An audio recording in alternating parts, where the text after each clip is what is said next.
interesting to see in that Big 12. We keep talking about it with Houston, with Iowa State, with Kansas, with BYU. They're going to be battle tested, but so is the rest of that league. And man, that is going to be fun to watch. College basketball today, only on SportsGrid. There are a million ways to make money on this. There really is, right? Like, I sit back. We've given you a couple of ours that we've given you. I think they're all going to win, essentially. The gold one, the Google Views one. The only one I might not win, Cam, that I gave people was, will the U.S. government announce that aliens exist in 2026? In-game live, only on SportsGrid. Super Bowl MVP, multiple Super Bowl chances there, a Super Bowl championship as they got it. Nick Sirianni said on the radio, no chance that Jalen Hurts is going to be benched. But by the way, Jalen Hurts didn't play the last 3 games. I think the Eagles would be 3-0 in those games, though. Just saying, Joe. Oh, wow. How the mighty have fallen. When the Eagles fans turn on their quarterback, it's getting ugly in Philly, folks. The early line, only on SportsGrid. Football contest season is back, and so is the Las Vegas Football Contest Show. Season 2, the sharpest football contest show in the land. Focusing on all 3 Circus Sports contests and the Westgate Superbook Super Contest, we handicap the games and release our contest picks every week of the season. Featuring Super Contest champions Brady Cannon, James Salinas, and former NFL player Mike Pritchard, all team will have you prepared this season like none other. Check us out every weekend right here on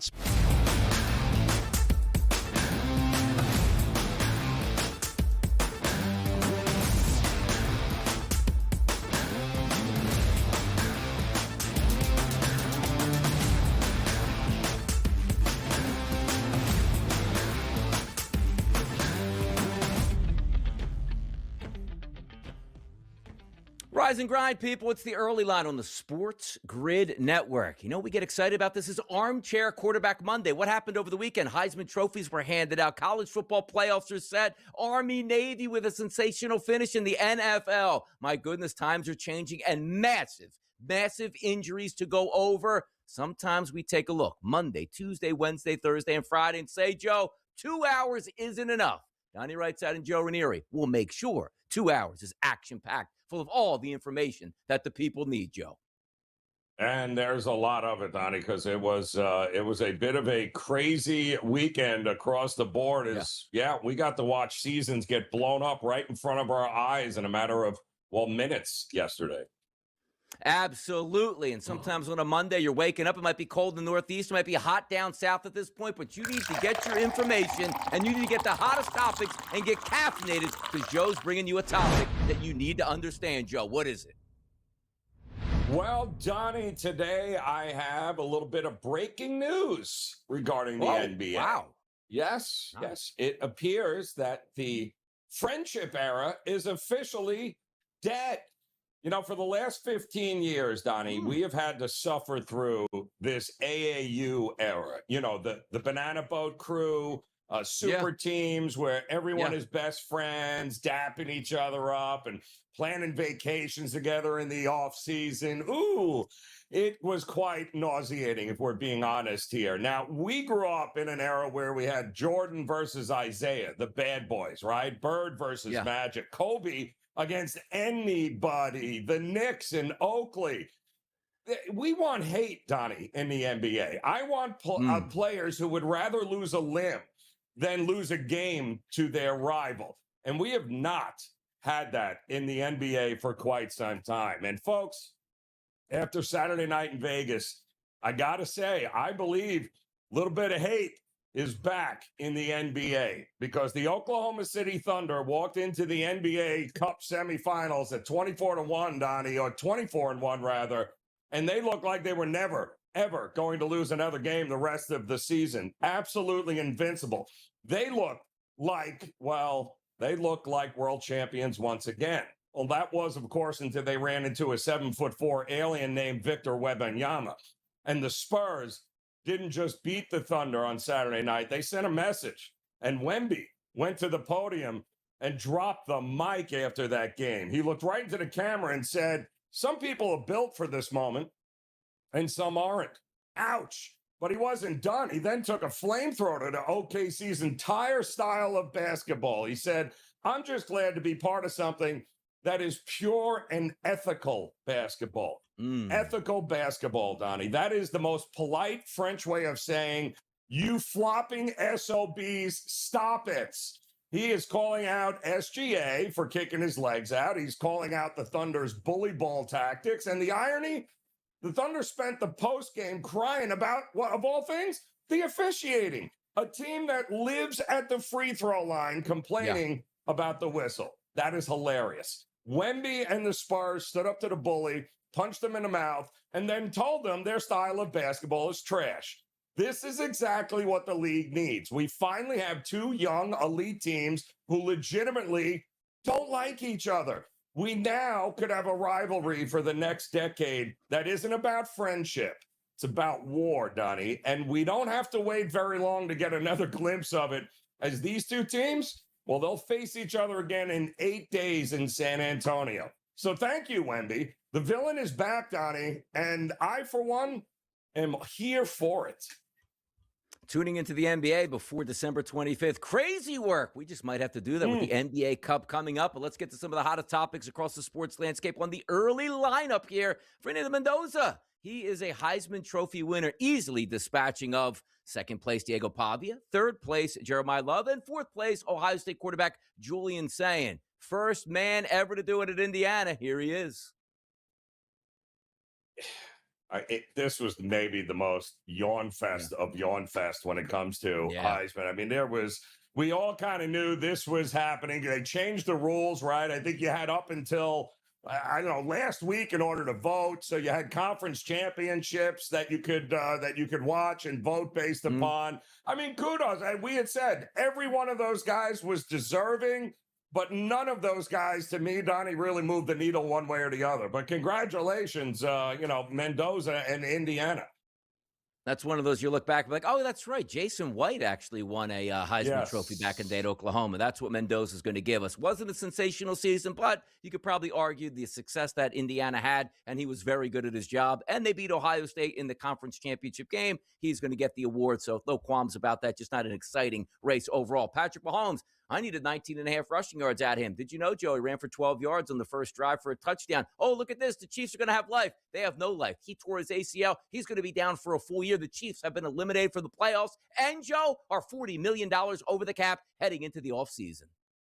Yeah, it's going to be interesting and quite, well, it's not only over this year, it's probably over next year, and we'll have to wait and see exactly what they're going to do from there. But, unfortunately, week 15, ACL injuries like this, Donnie, don't tend to heal themselves before next season. So it's just terrible. You hate to see it. But unfortunately, fortunately, listen, hope he comes back, better than ever. And then the league will have to be very fearful once again. But in the meantime, looks like Kansas City and the Mahomes dynasty is pump the brakes a little bit. Pump the brakes on Brandon Ayuk. Got a big money contract, hurt his knee, and basically said, I don't want to be around the 49ers anymore. An odd situation out there, but he's now placed on the reserve, left the team list here. That's pretty incredible. I mean, to think the money was on it, this whole thing has just been botched from every which way possible. So it's unfortunate because the 49ers could have been that much more dangerous have they had him. But it appears that some things can't be repaired. Some relationships just can't be repaired, Donnie. And this appears to be one of them. Yeah, how about that? I mean, it's really interesting the way that played out here because he could really help down the stretch, and you figured he would, but he's not going to be available at this point as the 49ers try to possibly win an NFC West championship here. San Antonio Spurs, as we just talked about here, down OKC in the semi-cup final here, 111-109, and head to the cup final. The Thunder also, second loss of the season. Knicks, Spurs, but maybe more importantly now, the Thunder are acting like they were wronged, Donnie, which smells like rivalry to me. And I guess maybe we ought to pump the brakes on running to the window with that even money ticket on Oklahoma City to win back-to-back championships. I think Victor and the boys might have something to say with it in the Spurs. By the way, the Knicks will be playing them in the Cup final, as we talked about here, Joe. Is this like the par 3 competition at the Masters where you don't want to win this because then you won't win the championship? It's bad luck. How do we handle this? Do we throw this Cup game because it might spoil a good season? Well, if you're the Knicks, you've been there 3 times and you have fallen short every time. Like, they are here because they want to win this damn thing now. And the Spurs at the same time, they might have already won the championship by taking down the nemesis OKC Thunder, but we'll have to wait and see. I don't think either of these teams are rolling over for one another in this game. By the way, I know the Knicks won a cup. Who are the other cup winners? Who else won like the NBA Cup? Milwaukee won. The Lakers won the first one. The Bucks were there. So, yeah, Indiana was, you remember Indiana taking the Bucks down to the final? It was actually pretty entertaining, yes. Yeah, can't remember anything that happened yesterday. How about Army-Navy there? Exciting game in Baltimore that showed Navy with a late touchdown pass on 4th down to win that football game. Yeah, that was great. Came down to the final minute, but my goodness, we could have used a couple more touchdowns instead of field goals there to hit the over. But good game one way or the other.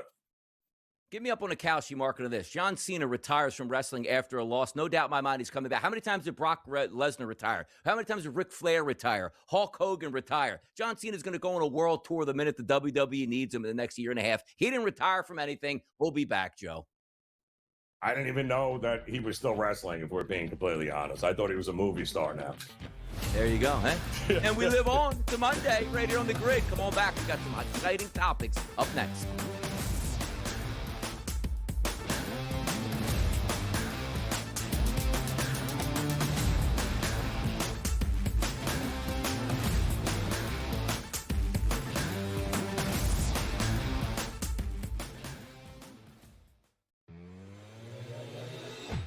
There are a million ways to make money on this. There really is, right? Like, I sit back. We've given you a couple of ours that we've given you. I think they're all going to win, essentially.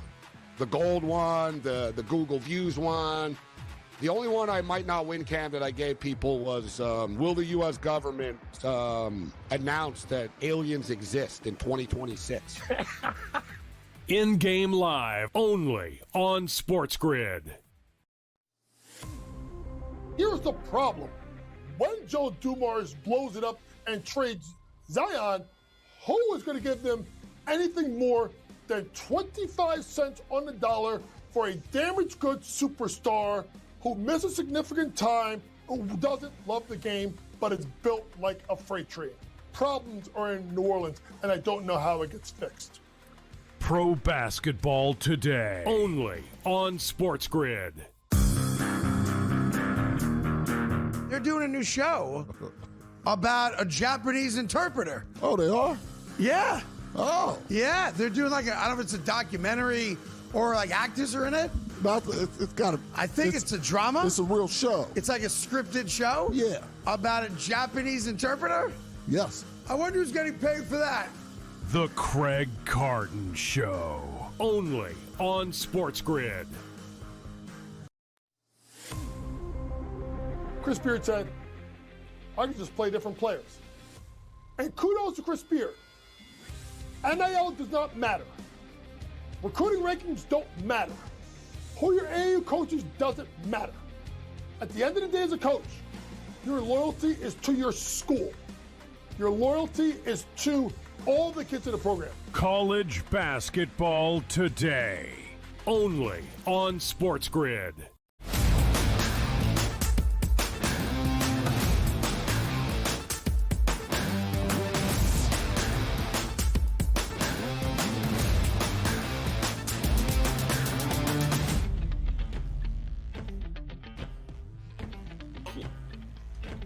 Spreadlines on a Monday morning. Get the topics you need and the games and the situations that you might not be paying attention to. And we're telling you, you better start paying attention. It's Donnie right side. It's Joe Ranieri. It's the early line here. Game number 1, 12-17, Joe, which means today is a Monday. Tomorrow's the 16th is a Tuesday. And then Wednesday, the 17th. Bowl game here. 203, 204 in the rotation. Louisiana and Delaware. 2 states doing battle right now. The favorite, Louisiana, -2.5. Some outlets already up to 3. Total this game on the rise, Joe. The look ahead was 55.5. We now sit at 60.5 and 61.5 in the marketplace. Louisiana and Delaware, bowl game style. What's the spread line here? Well, in a season, Donnie, by the way, the 68 Ventures Bowl, I have no idea. Oh, wow. But the reality is this time of year, motivation, right, and opt-outs are your two biggest handicapping tools that you want to use when looking at these games. And from everything that I can see regarding these two teams, the opt-outs and other player personnel decisions, yeah, they're minimal. They're not. So we are going to get as close to the actual team that Louisiana Lafayette and Delaware put out on the field all year long. And what kind of teams are that? Well, pretty mediocre teams at that, pretty much 6-6 teams, but there's no major dropouts. So what you saw during the year is what you're going to get here, which is why, Donnie, it's one of the few bowl games that opened up at 3 and still sitting pretty much 3. We have seen some over money coming in, and I think that's the best way to approach this. Both of these teams, especially quarterback Nick Minucci of Delaware, as well as Lunch Winfield. Remember that name, Donnie. Both these quarterbacks, big-time playmakers. I don't see a lot of defensive stops in this. I do agree with the over move here. I like to stand on business, Joe. I love the college football playoff. I will probably watch every minute of the college football playoff and wager on the college football playoff. On the bowl games, I will not watch 1 minute nor wager a single dollar on these meaningless games, Joe. When they go away, we're going to get excited with that expanded playoff. Game number 2, bowl game, Memphis, NC State. Woo! Feel the excitement. Friday at 2:30 in the afternoon. A 5.5-point favorite right now for NC State in the total of 57.5. Memphis, NC State. I couldn't name a single player on either one of these teams, Joe. So make sure you tell me the spread line and what I should watch out for. Well, unlike the 68 Ventures Bowl there, the Union Home Mortgage Gasparilla Bowl, which, by the way, is one of the more fun bowls to go to, and it doesn't matter who's playing. The Gasparilla Bowl is pretty fun. That is a big event there. But Memphis and NC State, and everything that I am seeing here, Donnie, leads me to believe that the North Carolina State quarterback, C.J. Bailey, not playing in this game against Memphis. Now, we already know Memphis is in transition, right? Their head coach out. Ryan Silverfield is on his way to Arkansas. The defensive coordinator is the guy now manning the ship. And then, of course, we're going to have a lot of new faces on both sides of the ball here. But we also have seen nothing but NC State money coming into this game here. Donnie opened up 4.5. We are starting to see 6, maybe even a couple of 6.5 starting to come out in the marketplace. And the total is starting to come down. Usually when we get defensive coordinators as guys that are stepping in for these bowl games, we tend to see a little less scoring, more concentration on the defensive side of the ball, little less on the offense. So certainly getting a ton of look at the under money in this one. I'm sure those first 2 games went over, Joe. Standing room only tickets will be available for those games here. Yes. Monday Night Football, Joe, going to be freezing cold. Miami, they like a little bit warmer than what it's going to be tonight in the low teens, maybe as low as 10 degrees at kickoff. Look at the line, opened up at 3.5 as a favorite towards the Steelers. It now sits at 3 across the board. The total, Joe, is going a little bit lower. 43.5 at the opening number, 41.5 to 42.5, depending on where you're shopping tonight. Tua Tagovailoa and the Miami Dolphins looking to surge. By the way, they're still in the playoff hunt, and the Pittsburgh Steelers looking to stay atop of the AFC North division here. What's your spread line tonight for Miami and Pittsburgh, Joe? Well, this is crazy, right? Because this whole thing has been all over the map. It was 3.5, Donnie, early in the week. And then we found out, of course, about, Watt not being available and having the lung issue and being in the hospital. And it did, the hook went away. So now here we are with a field goal. But, it's interesting because we haven't really seen it drop below a field goal at any particular point here. You got Tomlin, who's 22-3 straight up on Monday Night Football games in his coaching career. You got Tua, who won a game finally under 45 degrees last week at MetLife against the Jets. Temperature tonight, going to be somewhere around the teens, low teens, Donnie. You know all about this.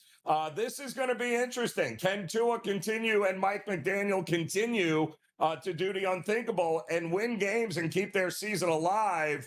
I think this not dropping below a field goal has told you everything you need to know about the market and who they like in this game.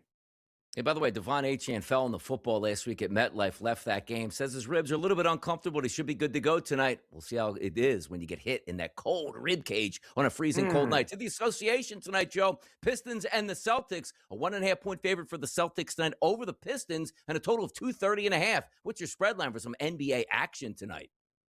Well, I mean, listen, the Pistons are sitting at 25. Nobody's talking about them, Don, in the Eastern Conference. I mean, and they think they are the best team by far in the Eastern Conference. And at this point, I mean, what can you say? They've won 20 of their first 25 games. I mean, that's the second best start in a pretty illustrious franchise history here. So, yeah, there's no arguing. They're very good. Boston has also been way better than people thought they were going to be without Jason Tatum.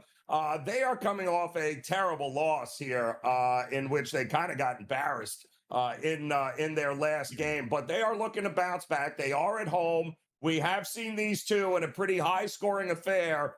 This one, Donnie, we saw early opened up for Detroit. We're starting to see a little more over money. I think it's going to be raining threes in this game. I think the over is the best look in this one.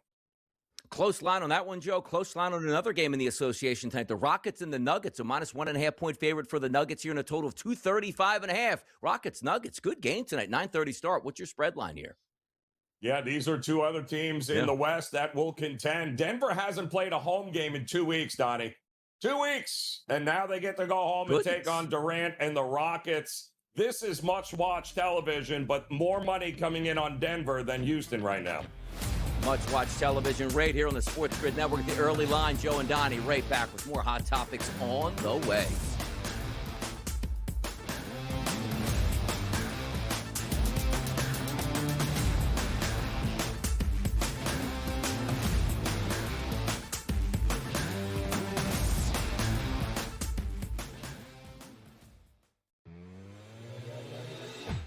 There are a million ways to make money on this. There really is. Right? Like, I sit back. We've given you a couple of ours that we've given you. I think they're all going to win, essentially. The gold one, the Google Views one.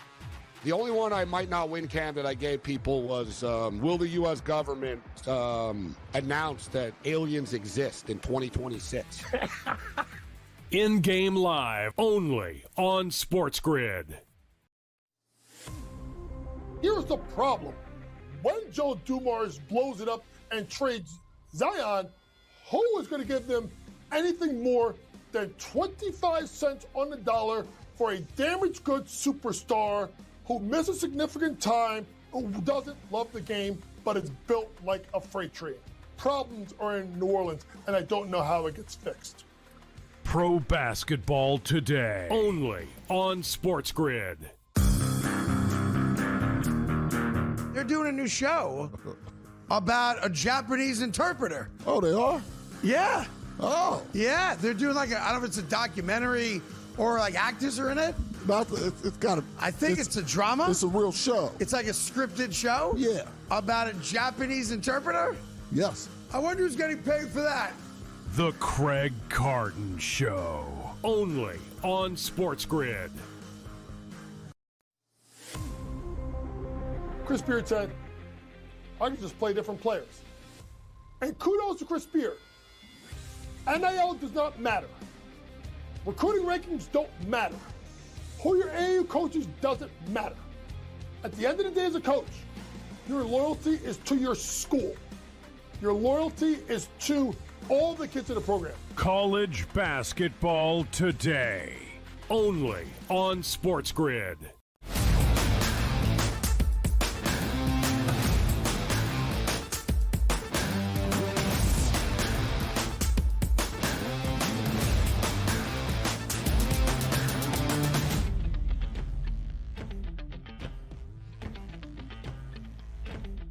2025 is officially over for the Kansas City Chiefs. All you have to do is turn the lights out on Arrowhead Stadium at the end of the season, which will be in late December, early January. Yesterday, coming into the game, the Kansas City Chiefs were a favorite in this game, and also were a pretty sharp side. The public climbing onto the Chargers, saying, Kansas City not the same team, give them points. and wait to see how this game played out. Kansas City had a lead 7-3 at the end of the first quarter. And as I said to start the show, Patrick Mahomes did have a 12-yard touchdown run. You say, you know what? Play good defense, live to fight another day, see what happens. This game was back and forth the entire way. But did you know, Joe, Kansas City didn't score a single point in the second half. Kansas City had a chance to drive down the field late in the fourth quarter to either tie or take the lead, and devastation happened. Patrick Mahomes rolled out of the pocket. That knee caught in the grass, sort of splintered, it looks like, where it has one of those corrections of your knee. You knew it was bad right away, stayed on the turf. Turns out a torn ACL for Patrick Mahomes in December. Chiefs out of the playoffs. A team, Joe, usually makes the Super Bowl, definitely makes the AFC Championship game, and usually holds the number 1 overall seed. None of that is the case. They're missing the playoffs altogether. That's incredible. Yeah, we have to remember too here, and it's unfortunate that this had to take place with Mahomes here, because who knows how long it's going to run into next season as well. But the Chiefs have not been bad since he got there.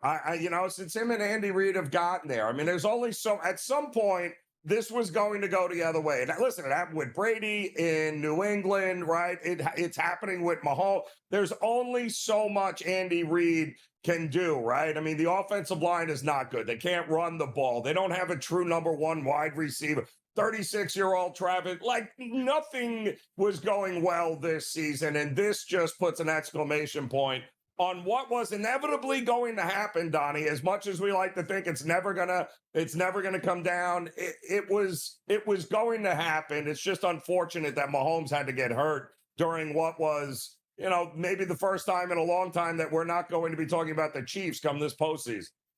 And by the way, credit the Chargers again, another 1-score game that they won. They got picked up their 10th win of the season in freezing cold conditions for a dome team with a quarterback, still playing with a broken hand. 29 carries for 94 yards on the ground, led by Omari and Hampton, 15 carries for 61 yards. Keep in mind, he came back last week. That was the guy that was supposed to be that lead back all season long. Maybe some fresh legs heading into the playoffs, but they didn't have to do much, because you're right, Joe. Kansas City is a shell of its former self. When we go back to the Tyreek Hill days, it was 4 plays, 68 yards, and a touchdown before your head could spin. Oh, you have the Chiefs down 2 touchdowns. Within 5 minutes, they actually have the lead back. We've seen that in playoff games against like competition. But when you look at the Chiefs' offense as it goes, you just can't survive in the NFL. I don't care who your quarterback is, wide receivers, or running backs. If 4 to 5 starters are down on the offensive line at any given time, which you saw again yesterday, coming with 3 guys down, immediately another guy gets hurt on the offensive line. You just can't sustain that, and they couldn't do it yesterday. Mahomes, 16 of 28, 189, no touchdown passes. The previous week, Joe, what was it, 3 interceptions and no touchdown passes? You can't survive without a good offensive line. I don't care how good your quarterback is or your head coach is here.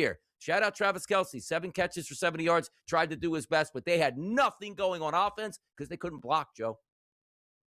Oh, well, no running game, and that's the problem. You think they would have learned their lesson after that loss a year ago, but instead, Donnie, they kind of doubled down on the passing game instead of trying to fix the issues with the running game. You need a running game in the NFL, guys, any which way you cut it, and you can only mask those deficiencies only so long. So, and now you got your franchise quarterback out not only the rest of this year, who knows how into last year. It's a good offensive line when healthy, Donnie, and they'll be good next year. But they've got a lot of decisions they got to make. They got to get a real running game back in play, no matter who the quarterback is next year. Yeah, they haven't done all that well in the draft over the past couple of years, but also understand this. Some of the topics that we take a look at, like Breece Hall, who's a very good running back, would have probably been a rental that you would have had to pay. 3rd-round pick, Kansas City said, oh, that's too expensive. Pacheco is a shell of his former self. We like Kareem Hunt, yes, but he's an aging veteran that's just good on short yardage. They had no running game, as Joe points out, and if you can't block, you don't have a passing game either. 16-13 final yesterday. It's hard to believe because you would think it would come down to the last day, but we're talking about, the 14th of December, Joe, and the Chiefs are eliminated. We're not used to that. It's always Patrick Mahomes and Arrowhead in the playoffs and looking for another championship. Somebody else is going to be crowned at this point, and there are some of the teams that we'll take a look at, like the Denver Broncos look sensational. But it's just odd to say it, right? The Chiefs are not in the playoffs. Crazy world. It was going to happen at some point, and the signs were there after that Super Bowl loss, Donnie. They were. You know who told you he's not having fun at quarterback last week? It's Joe Burrow. He had no fun yesterday at all. Nope.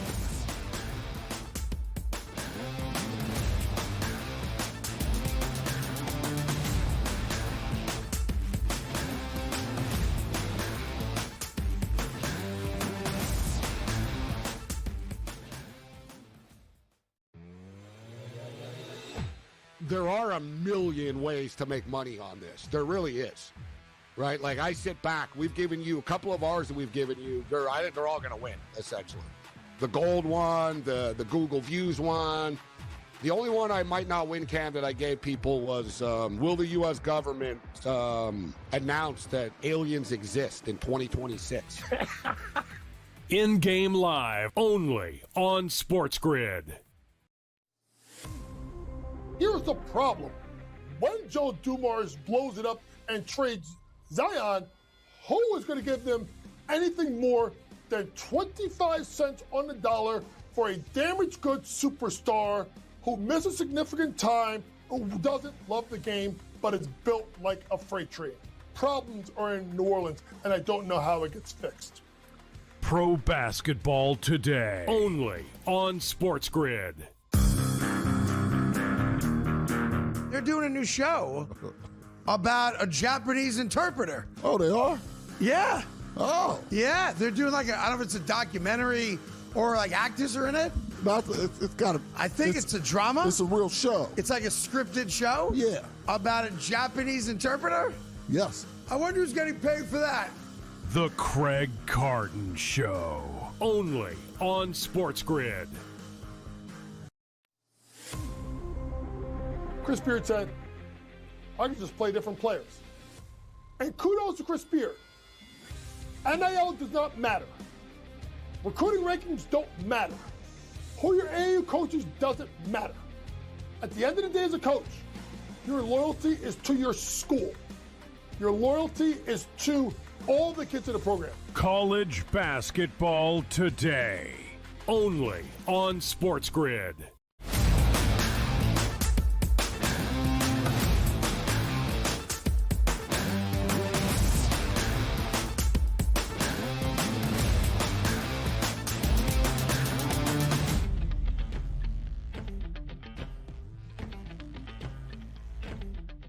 Back in business are the Baltimore Ravens. Out of business are the Cincinnati Bengals. Joe Burrow, who somewhat, I guess you could say, healthy now, looking to get back for the stretch run. There is no stretch run because the Bengals have been eliminated from the playoffs, and the Ravens now fighting with the Pittsburgh Steelers to win this division. 24-0 final. Joe Burrow threw 39 times yesterday, threw 2 interceptions, no touchdown passes here. You take a look at Jamar Chase. Well, he's not really upset about it. He got 16 targets, 10 catches for $132. But the Bengals were embarrassing. Same thing as always, right? The defense stinks. The Baltimore didn't even have to do anything yesterday. 14-0 lead into the halftime break. It was a wrap from there. 24 carries for 189 yards, good for almost 8 yards per carry for the Ravens. Look, Lamar Jackson threw 12 passes in this game as they easily dispatched of the Bengals yesterday. I don't know where that franchise goes from here, but they are a mess on defense. A quarterback that says he's not having any fun anymore, Joe. Where do they go? Well, at least we know they're home for the holidays. Well, I mean, listen, he told us during the week what exactly was going to happen in this game. I mean, it's, when players tell you what they think, listen to them, Donnie. They'll tell you everything you need to know. And Burrow's, up at the podium last week talking about not having fun. And he knew very well what was coming here. And, maybe the best part about this, though, is that, listen, we already knew the Bengals defense was awful.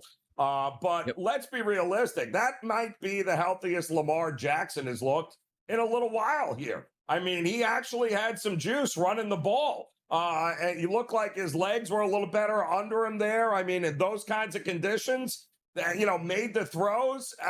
Maybe the best thing out of this game was the fact that Ravens fans, looks like maybe Lamar Jackson finally looking healthy here at the right time during this stretch run. And how about that? 11 carries for over 100 yards for Derrick Henry. You like to see that as well. A running back that wasn't having all that much success compared to last year. Same thing to Saquon Barkley, but that works out. Let's take a look at Joe Burrow. What was he saying in his post-game press conference yesterday? Do you still have confidence in the people in the front office and the coaching staff that they can get this roster in a place and this team in a place where that wouldn't happen next year? A lot of confidence. Why? Because I know how hard people work at it. We got the right people. Starts with players playing better, and today was me. From the outside, Joe, a lot of fans are going to disagree with you. They're going to say that the organization, top to bottom, front office, doesn't have enough people or the right people in place. You honestly feel that they do, and why? This is a team effort. At the end of the day, players got to play better on the field. Today was me. I got to be better. What do you feel like you could have done better today? Everything. I love this because they're asking Joe Burrow, who, again, is minted already. Like, he's made so much money already in his career. He's going to continue to make money. He's got his weapons at wide receiver. The defense stinks. But if anybody's like, do you have the right people in place? I really wish they would have reframed that question as, do you think a family-owned business who just hires their own family and is notoriously cheap on scouts is going to help you get better in the near future? That's the question that was supposed to be asked there, Joe. Did that look like a man that was happy? Did that man like he was just beaming with confidence with this organization, right? Was that? Yeah, by the way, we should also mention that the Bengals are so cheap.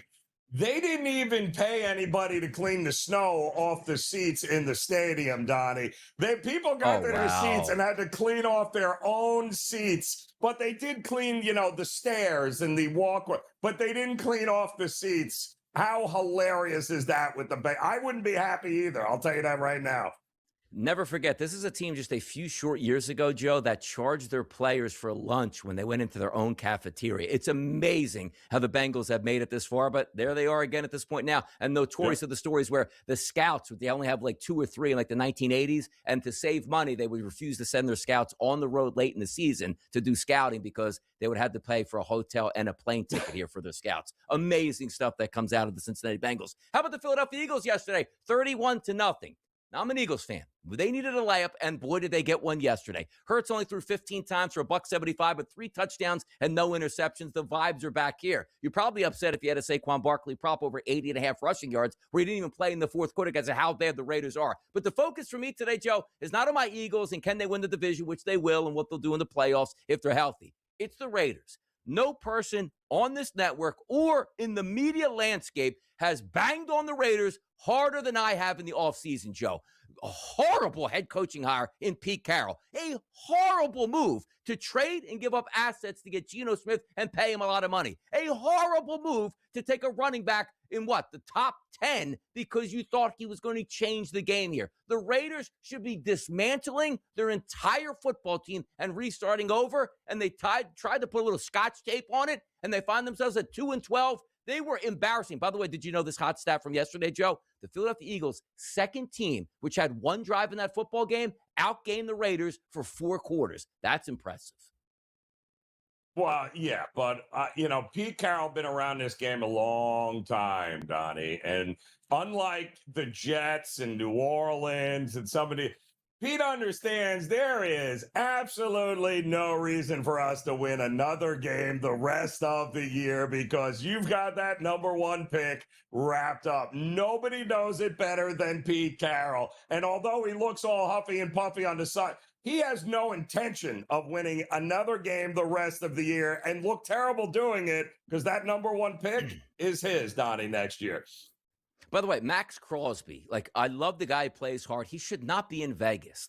He's worth the money, and I did it with Myles Garrett as well. Worth the money, but absolutely should not be on that football team. He should be traded immediately. I have no idea how this works. Hey, let's have Max Crosby for 3 or 4 years, pay him hundreds of millions of dollars, and not get any return on your investment. And it's not Max Crosby's fault. How about a return on your investment for the Houston Texans here? 40-point effort. C.J. Stroud, 22 of 29, 260, 3 touchdown passes, no interceptions, a passer rating of 137.5. And Jahar Jordan, 15 for 101 at running back. That's how you know that team stinks for the Cardinals here when Jahar Jordan is running up 100 yards against you, Joe.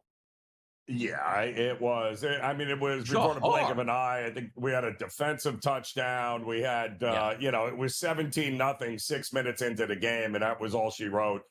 for the Cardinals. But, listen, they kept scoring. They forced Houston to have to keep playing because they kept throwing the ball. Typical Jacoby Brissett. They were scoring touchdowns and forced them to keep rolling those guys out there. So, good win by Houston, but let's be real. They're not dropping 40 on anybody else but this Arizona team.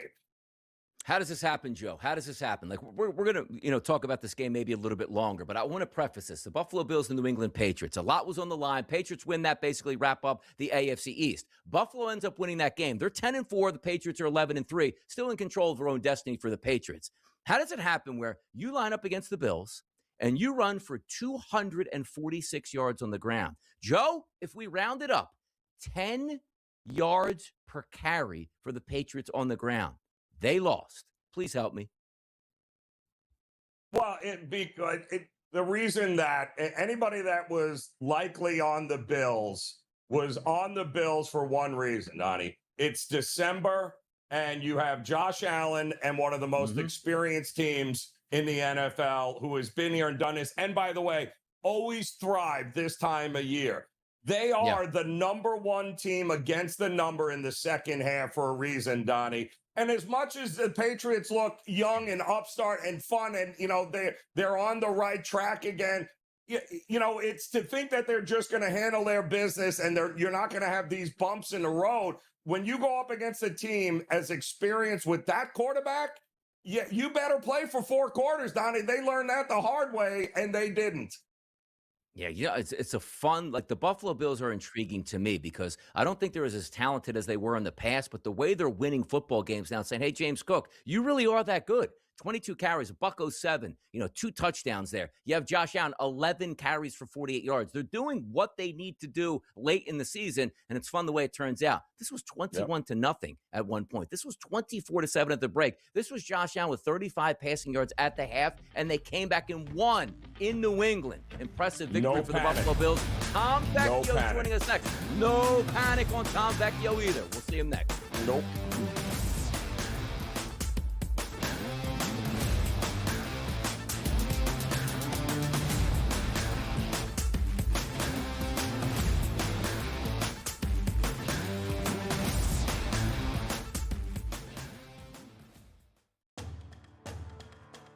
Massive budget down there in LSU, no doubt about it, Joe. But I just want to bring in, he's very close to Eddie O, too. Yeah. And Eddie O potentially had said he would, love a return. You bring that type of talent, another major recruiter. Yes. And Ed Ogeron back to Baton Rouge. You're going to have a fantastic NFL caliber type of staff, and they're going to hit the ground running week number 1 come 2026. SportsGrid's College Football Today.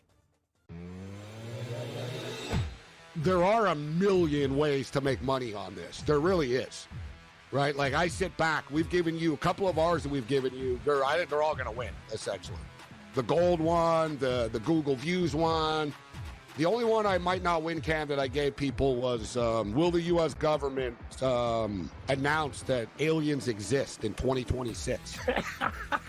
In-game live, only on SportsGrid. Here's the problem.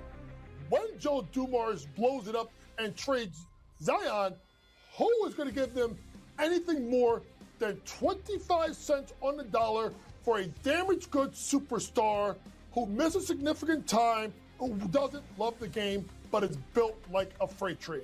Problems are in New Orleans, and I don't know how it gets fixed. Pro Basketball Today, only on SportsGrid. Super Bowl MVP, multiple Super Bowl chances there, Super Bowl championship as they got it. Nick Sirianni said on the radio, no chance that Jalen Hurts is going to be benched. But by the way, Jalen Hurts didn't play the last 3 games.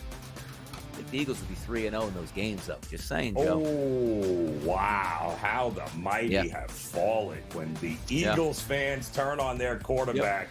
It's getting ugly in Philly, folks. The Early Line, only on SportsGrid.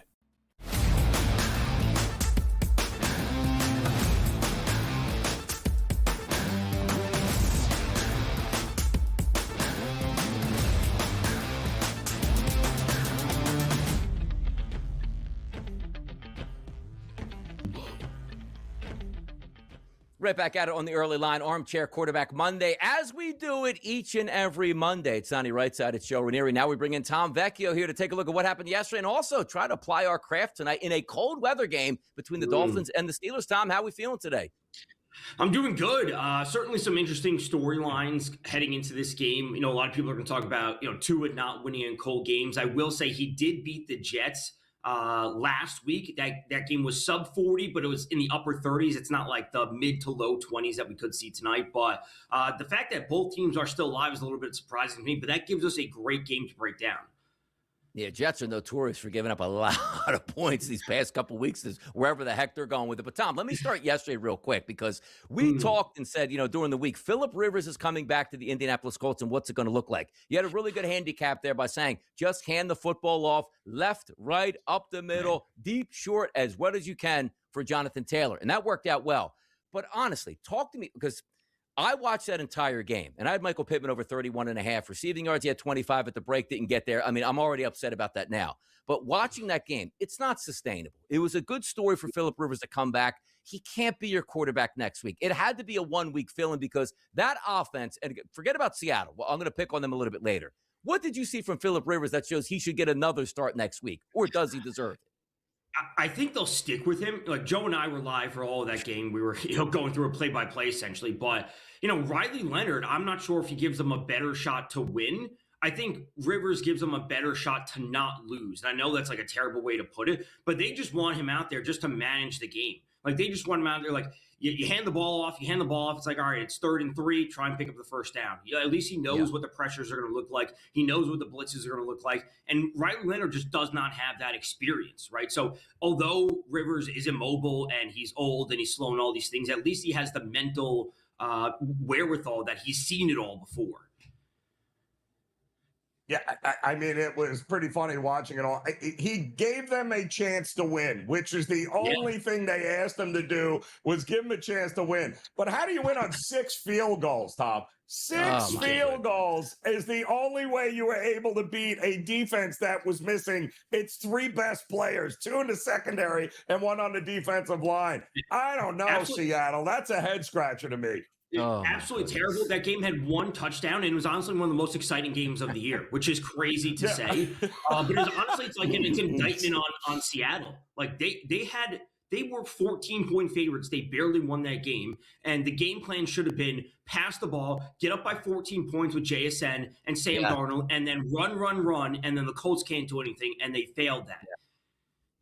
It's such a good point you bring up, too, because you want to give Shane Steichen a lot of credit knowing that he doesn't have a lot of bullets in the chamber, but, boy, they expanded. Also, they played for a 60-yard field goal at the end of the game, and Group B actually hit it, but then their defense fell apart, which, as Tom points out, coming in that game, my handicap was, yes, the same as Tom thought, where we don't need to run the football. Air it out against that secondary, build a lead, and no way the Colts can come back. And all of a sudden, I'm watching that game all the way through, and Seattle's handing it off. But when they needed to pass, they could. But when they wanted to run an offensive game plan, it looked absolutely terrible out here. Tom, let's flip it over to Monday Night Football, cold weather game, Miami and Pittsburgh. Miami still in the playoff hunt. Pittsburgh still looking to win the AFC North here. This line opened up at 3.5 at some outlets. It sits at 3 on game day, 41.5 to 42.5, depending on where you're shopping at here as a total in this one. Tagovailoa and Rodgers tonight. I don't know if we see a lot of explosiveness, or do we, Tom? What do you think? Yeah, I think it's a tough game. It's obviously very interesting with, so many things pulling in different directions. Rodgers, they won last week, but how healthy is his hand? Because, prior to that, he looked terrible against Buffalo, the cold weather. The 41 or 42.5 is super tough. We could have a game end 23-20 that barely sneaks over. Like, that's not a high-scoring game by any measure. It falls right at that number. If you got the 3.5 with the Dolphins earlier in the week when it opened, that's a fantastic spot. I don't love the 3 laying it with the Steelers. I don't love the total. From a prop perspective, I think it's somewhat interesting just because I think there's some clear spots to go to. So, I mean, who do we focus on that? Because it screams under. I think it's going to be an under, but so who do we focus on then on both of these teams here to have big games? So under, I think this is a game where we're going to see Chris Boswell do well. And I'm not saying I like his props, but I think the teams will move the ball, but then they'll just settle for field goals. So we'll get some yardage. We may not get touchdowns, but we'll get yardage. So Kenny Gainwell for the Steelers over 22.5 receiving yards. Really like that. The Dolphins, they've allowed 458 receiving yards to opposing running backs. That's the 13th most in the league. And so they're a bottom 13 defense against running backs in a receiving game, and they have yet to play this game. So they're a game behind other teams, and they're still this bad. So Gainwell, love a player. Rodgers likes him, and I love the production I've been getting at him. And then when we look to Devon Achane, his most recent game against the Jets, we got to remember that he left early, so we can't be looking at the 7 carries that he had in that game. But I like him over 16.5 rush attempts. That is sitting at minus 133. It's a little bit of juice. But if we look to the Dolphins, their 54 pass play percentage is 20th in the league. Over the last 3 weeks, that has dropped to 40.9. They have a 60% run play percentage over the last 3 weeks. 40% pass play is the lowest in the league. They are keeping the ball out of Tua's hands. And with how bad the Steelers' run defense is, and now without TJ Watt, it's got to be a big HN game if they want a shot to win. Yeah, we start to look now moving forward. Some of these Saturday games starting to creep in. We got a doubleheader on Saturday: Green Bay and Chicago, Philadelphia and Washington. And again, the Rams and the Seattle Seahawks on Thursday night. Some really good playoff implication games, Tom. But we saw some devastating injuries yesterday. Patrick Mahomes goes down. Micah Parsons goes down. You saw, Devontae Adams, who's struggling for the past couple weeks of hamstring. It finally gave way as well. There's a lot of big-time players that are going to be on the shelf for some of these meaningful games, Tom. Yeah, and I think the one first and foremost is Thursday night with Stafford. And Puka did get banged up. He came back, but it's still a short week. It's a divisional matchup. So to me, honestly, immediately my mind on Thursday goes to Blake Corum. He's been looking good. He scored yesterday, and the snap share and the touch share has kind of tightened for Kyron Williams and Blake Corum. It's a short week. The Rams need to come away with a win. So getting Corum more involved in taking the pressure off of Stafford when they're on the road shorthanded, probably without Devontae, I think that's the path on Thursday.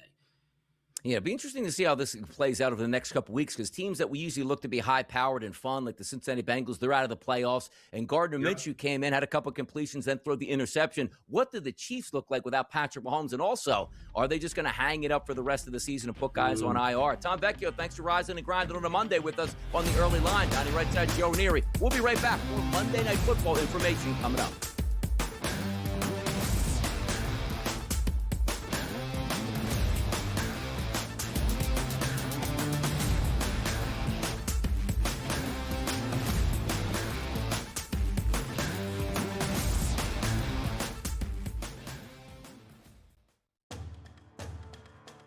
Massive budget down there in LSU, no doubt about it, Joe. But I just want to bring in, he's very close to Eddie O, too. Yeah. And Eddie O potentially had said he would, love a return. You bring that type of talent, another major recruiter. And Ed Ogeron back to Baton Rouge. You're going to have a fantastic NFL caliber type of staff, and they're going to hit the ground running week number 1 come 2026. SportsGrid's College Football Today.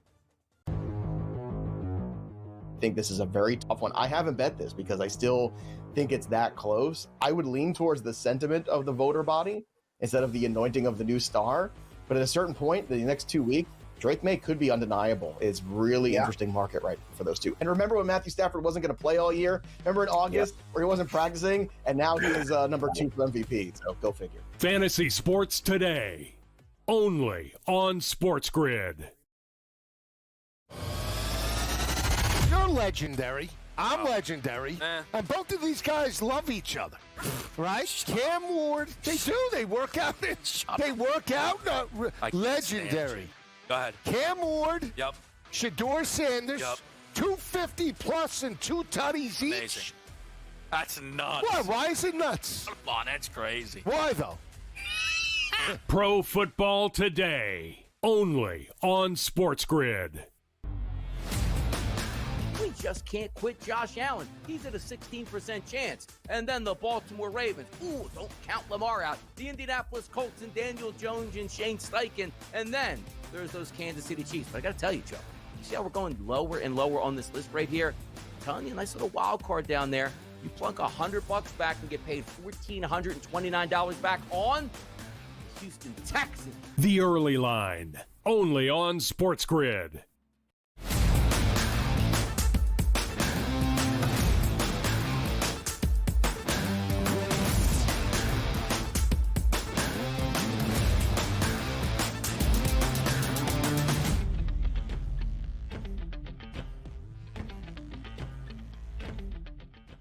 Steelers-Dolphins Monday Night Football. Both teams vying for a playoff spot. Who would have thought Miami just a few short weeks ago would be vying for a playoff spot? Well, here they are. Miami Dolphins haven't been eliminated before. The Kansas City Chiefs, that's insanity, but it also is reality. The Dolphins travel to Pittsburgh tonight, Joe. Look at the weather conditions. Partly cloudy, no problems there. 17 degrees at kickoff. Precipitation, none in the forecast. And winds, Joe, 5 miles an hour or less. We actually have some pretty good conditions for Pittsburgh. It's just going to be very cold, which again creeps into a team from South Florida, the Miami Dolphins, playing in really cold temperatures against a Pittsburgh team that's used to cold temperatures and maybe the ultimate cold weather quarterback in also Aaron Rodgers, who was used to so many years there in Green Bay. This line, Joe, look ahead, was 3.5. It now sits 3 across the board. Totals we talked about with Tom, 43.5 down to 41.5 and 42.5, depending on where you're shopping. When I look at the Pittsburgh Steelers, nothing about that offense says explosiveness here for me, Joe. So I do lean towards the under 42.5, which is out there in the market. That's the way I'm looking forward to playing this game and maybe feeding off. What are you seeing here on a side and total for yourself? Well, I mean, let's not pat two on the back for winning a game under 45 degrees last week against the Jets, because let's be realistic here. That is one of the worst defenses that we have seen. So congratulations. But it was 37 degrees in East Rutherford when they played that game. That is hardly what he is going to be seeing tonight in Pittsburgh, like you said, Donkey, with temperatures in the teens here. And I don't know why we're sticking a fork in Aaron Rodgers here, by the way, because Aaron Rodgers, they came after him last week. Baltimore did. And what did he do? He took 3 passes for 121 yards deep and had 7 completions of over 20 yards, Donnie, in that prior to that game. And he threw 3 against a pretty good Baltimore secondary. So the Steelers are beginning to stretch the field, and Miami loves to blitz guys. To me, this is a matchup that I got to see it from Miami. I think we're all waiting for the shoe to drop here. And we're just like, all right, Dolphins, it's one thing to win in 37 degrees against the Jets. But now on Monday night in prime time, which has never been good for McDaniel or Tua, I'm sorry. It's advantage Pittsburgh. Whether they have Watt or not, that's still not a great offensive line for Miami, and they certainly have more than enough defensively to cause Tua issues and maybe rush him a little bit. I just don't see any way to go in this game but Pittsburgh to get it done. Aaron Rodgers passing prop here, 210.5. Tua Tagovailoa, 192.5. Touchdown passes here for Aaron Rodgers, over 1.5. It's a minus 102. Over 1.5 touchdown passes for Tua. That is a plus 154 price. If we go to the rushing market here, Devon Achane has been sensational, Joe, on the ground this year. He's 79.5. A couple of backs here for the Pittsburgh Steelers. Jaylen Warren, 51.5. And Kenneth Gainwell, 22.5 at these spots here. Do we control? Does this seem like a ground game to you? Because the weather temperatures here are really cold, but sometimes it's even worse, Joe. Let's just say it's 17 degrees, but then you have 15-mile-an-hour winds. You should be able to throw the football, but the question is, do both of these teams want to throw the football? And I don't see, again, a lot of big-time plays being made downfield tonight, so I look for some of these running backs to have success. Well, and especially Gainwell in the receiving game, because he is a top 5 guy out of the backfield here. A lot of dump offs. And, that's pretty good against this Miami defense that doesn't cover screens very well. So Gainwell's receiving prop to me would be something I would absolutely focus in on here. But, they opened it up against Baltimore last week and finally started to push the ball down the field. It would not shock me with how much Miami likes to blitz that they take a few shots down the field as well here with Aaron Rodgers. So that passing prop might be a little low for my taste. Touchdown props tonight on the board, Joe. Devon Achane, a minus 120 price. He's the favorite. Jaylen Warren, not too far behind at minus 105, but everybody else plus money. DK Metcalf, Kenneth Gainwell, who scored a lot of touchdowns lately. Jalen Waddle, plus 210. Waller, plus 250. And then those big tight ends there for the Steelers. Washington, plus 410. Jonnu Smith, plus 450. Pratt Freiermuth, plus 470. I'm telling you right now, Joe. You know what? I like to double up. How about if you tripled up on the tight ends here and you put one unit down on Washington, Smith, and Freiermuth? You're getting over 4-1. If one of those guys there, you're pay dirt, baby. I love it. Yeah, and listen, they don't cover him very well, Miami, this defense. So, yeah, I like that. I like Gainwell a lot, and I like the tight ends for sure. Yeah, it should be a fun way to play this game out. We'll talk about that more in hour number 2. But a cold weather game tonight for the Miami Dolphins. But it's just nice to have in December. Both teams vying for playoff spots. A lot of meaning on the line. That's how we do business. Hour number 2 is on the way next. It's Donnie Right Side and Joe Ranieri right here on the Sports Grid Network.